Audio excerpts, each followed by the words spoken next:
hatta. Tarihin kalbi İstanbul'da. Yapma ya. Ne İstanbul'da uzun süredir yaşayan biri olarak, bir Türkmen olarak ne Anlıyorum. düşünüyorsun? Nasıl da hayatın, tarihi yerler hakkında nereleri gezdin, buralar hakkında ne düşünüyorsun? Şey vardı, sualtı Yere batan sarnıcı. yeri var. Vatan Sarnıcı'sına gidebiliriz aslında. Oraya gideriz. Buralar hakkında ne düşünüyorsun? İlk gördüğünde ne düşünmüştün yıllar önce? 15 yıldır buradasın.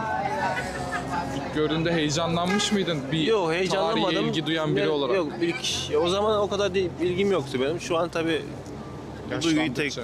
bu duyguyu tekrar yaşıyorum yani. Güzel yapım, eski tarih. Değil mi? Roma Bizim atamın İmparatoru. boşuna gelmemiş buraya. Değil mi? Yani Çin prensesi gördük ya bir ara bizim Tabii. gidelerimiz. Çin'den buraya kadar. Aynen. Aslında burada da var Çin prensesleri de ben görüyorum bir iki tane.